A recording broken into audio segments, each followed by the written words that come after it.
Le club de la presse européen pour commenter, décrypter l'actualité. Géraldine Vosner, journaliste au Poète avec nous ce matin. Bonjour Géraldine. Bonjour Dimitri, bonjour à tous. Charlotte Dornelas, journaliste à Valeurs Actuelles. Bonjour Charlotte. Bonjour.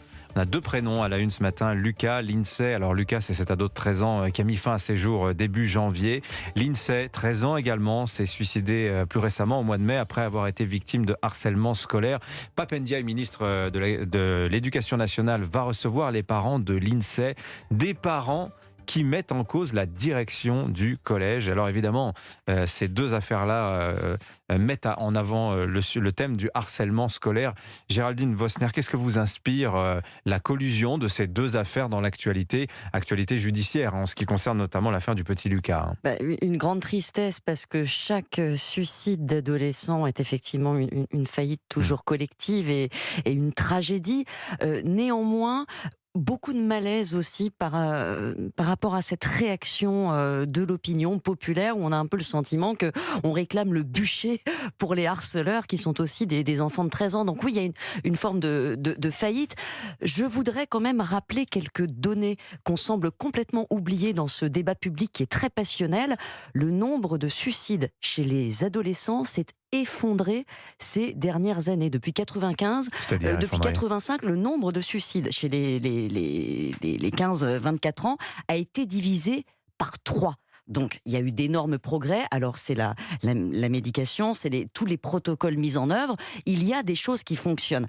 Ce qu'on devrait regarder, c'est que dans 60% des cas, ceux qui se sont suicidés avaient contacté le mois précédent des services, la gendarmerie, leur médecin généraliste, et que ça n'a pas suffi à prévenir ce danger. Donc c'est là-dessus qu'on devrait, à mon sens, se focaliser. Je ne crois pas que la proposition de Pap Ndiaye, qui semble un peu une réaction de fébrilité, de signaler tous les cas à la justice, change grand-chose. On sait à peu près ce qui manque. La psychiatrie est complètement en déshérence. Les jeunes qui font des signalements ne sont pas suivis ensuite, tout simplement parce qu'on manque de médecins psychiatres, on manque de psychiatres en milieu scolaire. C'est là-dessus, me semble-t-il, qu'on devrait travailler plutôt sur le long terme, plutôt que ces réactions un peu prises sous le coup de l'émotion. Charlotte Dornelas. Moi, je suis pas très d'accord parce que, si, je suis d'accord sur la partie psychiatrie, suivi, etc. Mais là, on a moins un problème d'enfants malades que d'enfants harcelés. Or, il y a bien le problème du harcèlement et c'est pas une question gérée par des psys.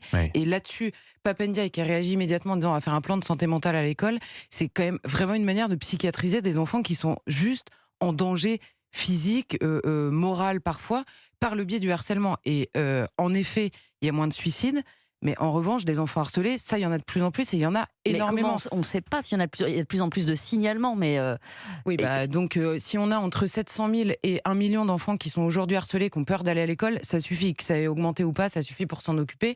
Et il se trouve que là, encore une fois, il y a 2 ans, on nous vote une loi sur le harcèlement scolaire en faisant un délit de harcèlement scolaire, c'est-à-dire en rajoutant le mot scolaire dans la loi pour avoir l'air de réagir. Et dans le même temps, on modifie le code de la justice des mineurs en disant les sanctions lourdes. Donc le harcèlement scolaire est puni entre 3 et 10 ans de prison, 45 000 € d'amende jusqu'à 150 000 € d'amende, sont des peines extrêmement lourdes. La même année, le code de justice des mineurs est changé en disant il faut des alternatives aux poursuites et les sanctions lourdes seront exceptionnelles. Donc c'est une moquerie permanente où on réagit. Alors là, par contre, je suis absolument d'accord. On réagit à chaque fois dans l'émotion, ce qui est normal de notre côté, enfin du côté populaire, c'est normal que la réaction soit celle de l'émotion au moment du suicide d'un enfant. C'est beaucoup moins normal du côté du ministre de l'Éducation nationale.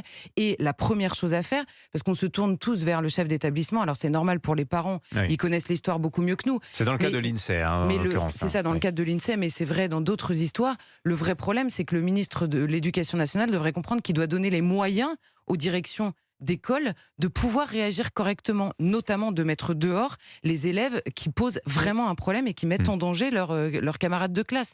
Et là, en l'occurrence, il faut réfléchir à ça de toute urgence. Merci pour vos éclairages très intéressants à l'une et l'autre.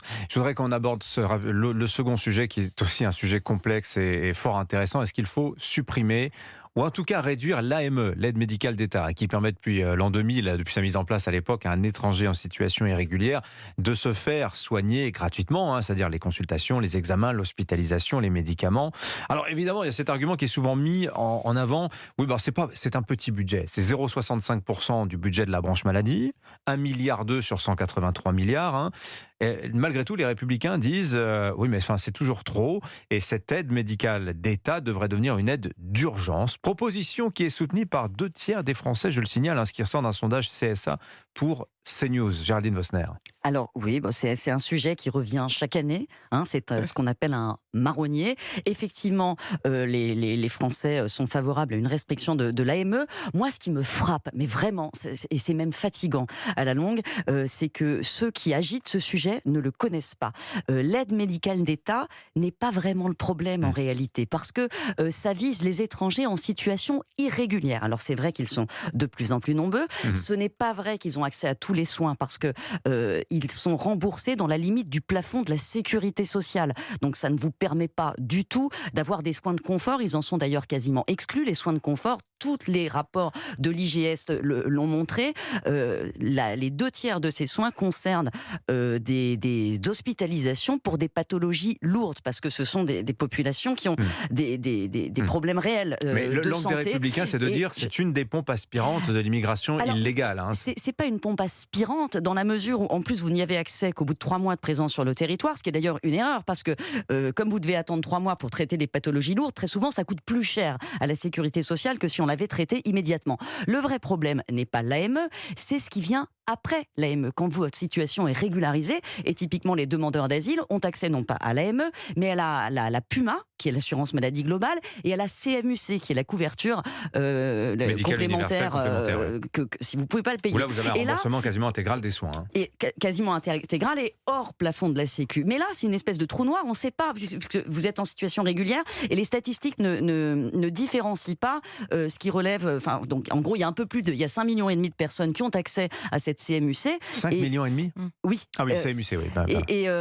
Et là, ça n'est jamais dans le débat public. Donc là, on a un débat assez populiste qui se focalise sur l'aide médicale d'État, qui, encore une fois, je vous le dis, est utile et qui est nécessaire. C'est une aide, elle est déjà finalement quasiment une aide d'urgence. En Allemagne, le panier de soins est très réduit en Allemagne, ce qui est un peu ce que demandent les Républicains.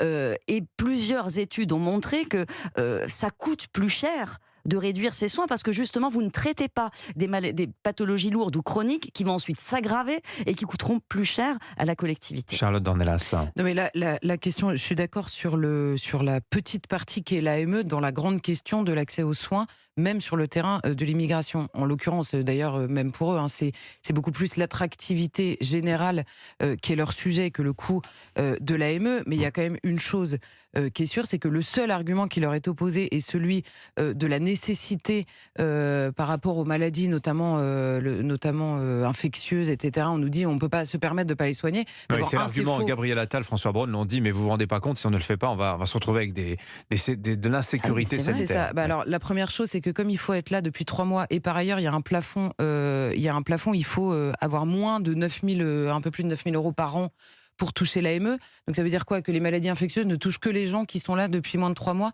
qui sont là depuis plus de 3 mois et pas les autres. Donc en dessous de 3 mois, on fait quoi? On les laisse faire. Donc aujourd'hui, en effet, d'abord, ils ne savent pas de quoi ils parlent.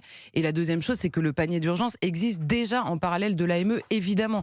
Quelqu'un qui est là depuis moins de 3 mois et qui a besoin d'être soigné en urgence, il est évidemment soigné aujourd'hui en France, comme dans tous les autres pays de l'Union européenne. Et d'ailleurs, les agences européennes ont déjà fait des études ces dernières années, et la France est extrêmement généreuse sur l'AME comme sur la suite, en effet, infiniment plus généreuse que d'autres pays, notamment sur le remboursement total. Parce que c'est vrai que c'est pas total sur l'AME, mais il y a quand même des médicaments, par exemple, qui sont remboursés à 60% pour les Français et qui le sont à 100% pour les clandestins irréguliers. C'est difficile à comprendre.